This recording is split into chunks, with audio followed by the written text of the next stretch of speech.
Alright, it's my honor to give you the set of gravitation lectures. There will be 3 lectures, and it will be one of the more challenging lectures that you have to hear this year. Right? One of the more difficult topics. Why do I say so? Why do I say so? You have a few concepts that I explain and introduce in gravitation that will be also used and replicated in electric fields, right? And the difficult part of this lecture or this topic is that a lot of the concepts are used across topics. That means not just within gravitation, but it's used along with circular motion, used along with work energy, power, dynamics, so on and so forth. Okay.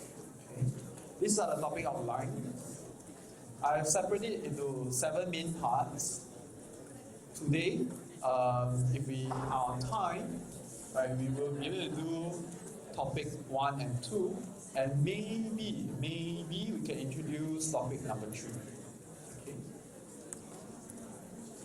I've given you a summary, right, of what we are to cover today. Do not be alarmed, we'll take them slowly. The one in red is what we're going to talk about now. Okay? The one in red is what we're going to talk about now, which is the gravitational force. Gravitational force. So, Newton was the guy who discovered gravity, right? The myth has it that he was sitting under an apple tree, and the apple fell on his head. It looked like that. And after a while, he said, okay, yeah, gravity, right? So the legend also has it that actually he was not the first. He was actually an Asian scientist who first discovered gravity. But he was sitting under a durian tree. So that's why Newton, right? No, it's not a joke, right? It's a joke. It was Newton. It was Newton. But the apple tree story, how many of you heard the apple tree story? Not that many. Apple tree story is not true. It's not true. What Isaac Newton really did, one of the giants in physics, was that he was observing the stars. Right? He was observing some stars across many times. And if you know, back in those times, the telescopes are not very good. He has no computers. He has to do everything by hand. He has to imagine what is happening. He has to imagine, geometry, how the universe looks like, also not very clear at the point. How the solar system looks, it's not very clear. And he has to imagine how it was moving. Imagine that it was moving in a more or less circular or elliptical orbit. Do the mathematics and then realize that, oh, there must have been a force pulling on the object to cause it to move in a relatively circular motion. Right? It's a very amazing feat of mathematics and genius and intelligence, right? So Isaac Newton is no doubt one of the giants in physics, right? One of the scientists that comes after stands on the shoulder of this man. All right. Who was it that said this, right? I can only do so much in physics because I have stood on the shoulder of giants, right? And Isaac Newton is one of the giants. And this is his law of gravitation. Is that every 2 particles attracts each other with a force proportional to the product of their masses and inversely proportional to the square of the distance apart. Okay? Whoa, like very cheap, huh? Yes, it is. Okay? It looks and will look like one of the more challenging equations that you see if you see it for the first time. Okay? It looks like this. Okay, because I'm recording, I cannot use a pointer. Actually, at the same time, I lost my pointer. So sad. Right, so this is G. The gravitational constant is a constant. The force is proportional to the first mass on the second mass. First mass, second mass, product together, and divided by R squared. Okay, divided by R squared.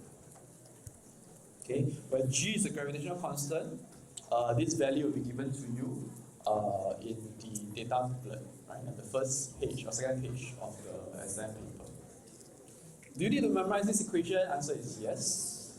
This equation requires you to memorize, right? You need to know this. Out of the 4 first equations I gave you, one of them is given, I'll tell you which one. So let's take a look at this.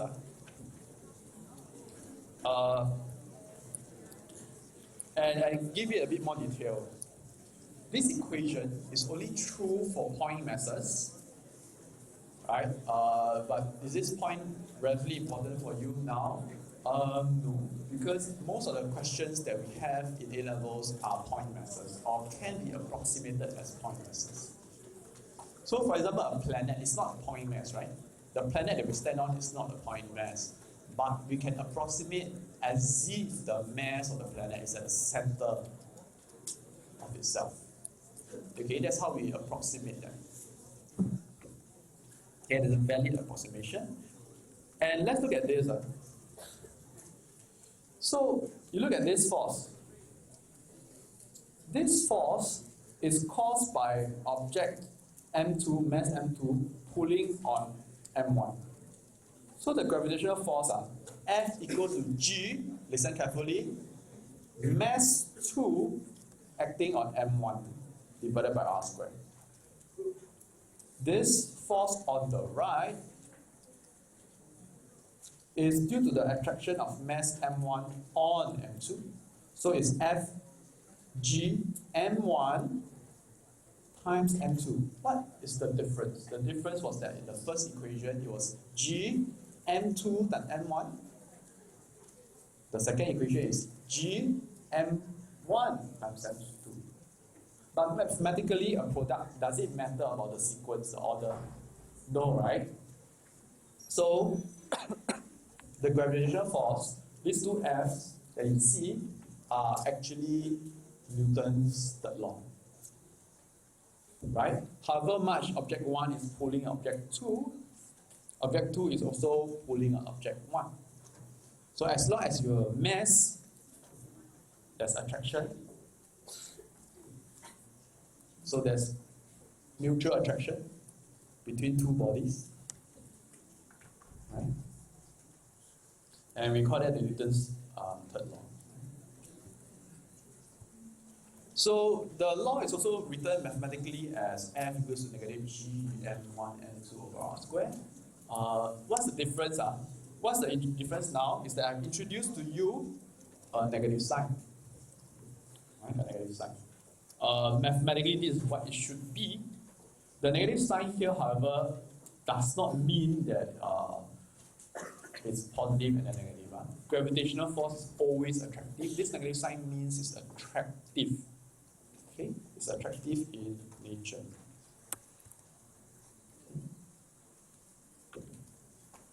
So you must know how and when to use this negative sign, because if you are doing vector addition, right, you have two forces, two planets, and you're finding a point, you're finding the force on that mass, you must think of it as a vector addition. Right? This negative sign does not allow you to take. I'll show you later.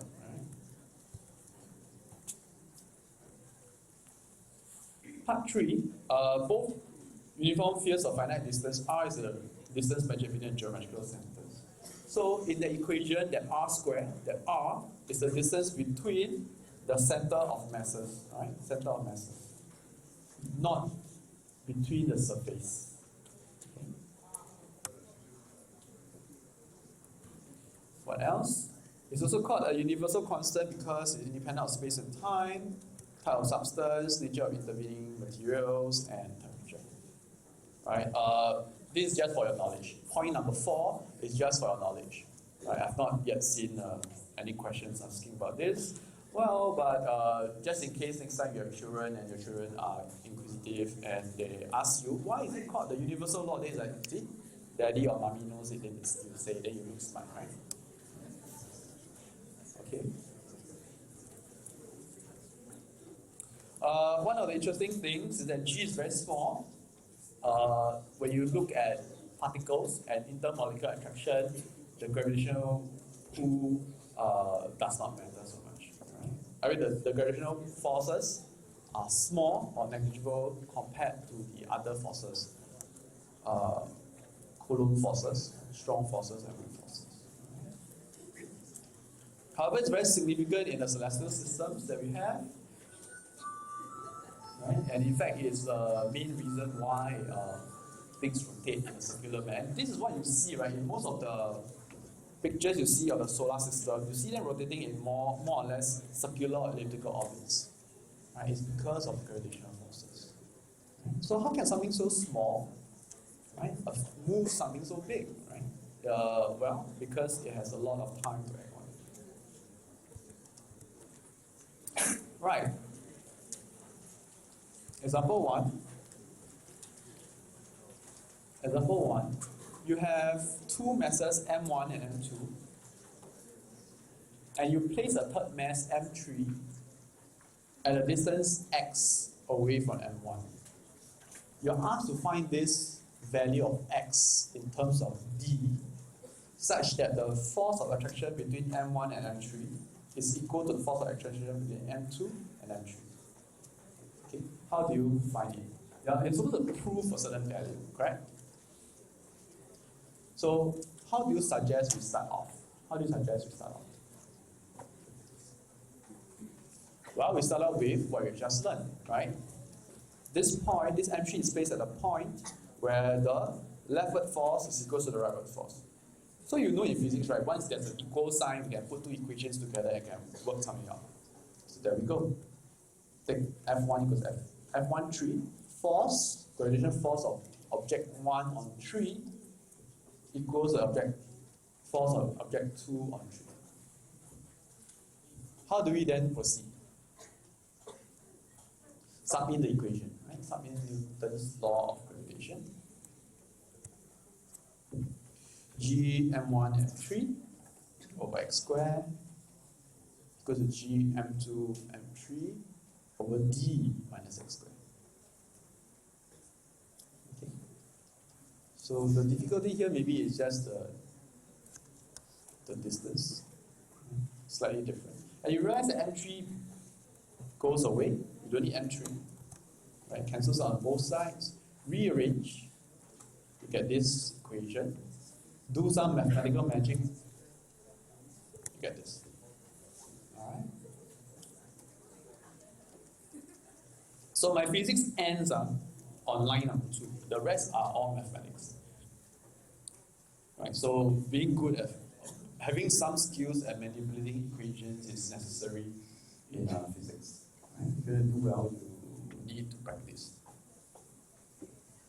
But being good in mathematics alone may not mean that you're good in physics, right? Because you may not know the concepts behind. So it's slightly harder. Okay? But my value add is not giving you the answer, it's helping you interpret the answer. Imagine now mass M1 to be very much larger than M2. Where would the equilibrium point be? Would it be closer to M1 or will it be closer to M2?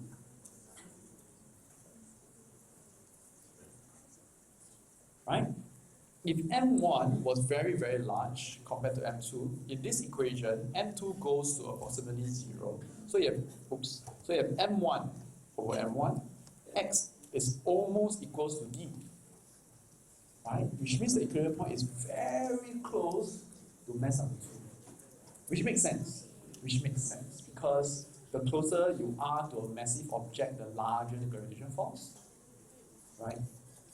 The further away you are from a small mass, the force becomes even smaller. So you want to be closer to the small object and far away from the big object, such that the two forces that are in opposite directions equalize each other. Okay, imagine the diagram. Visualize it. Okay. So it makes sense that if, however, M2 was very, very large, M1 is very, very small, you get 0 over 0 plus something. Right? X will become 0. You have to be very close to the first object for the forces to be equilibrium. Okay? So it's an approximation question. Example 2 is boring-ish. It's not really a gravitation question, but it's good to know how to express it in base units. It's not that difficult. I've given you most of the things. You just need to fill in some parts. There you go. So this is a rehash of chapter 1, right? Units, physical quantities and units. Rearrange the physical quantities, substitute in the units, cancel it out, simplify, you get this. Okay? Any questions at this point? All right, Ken?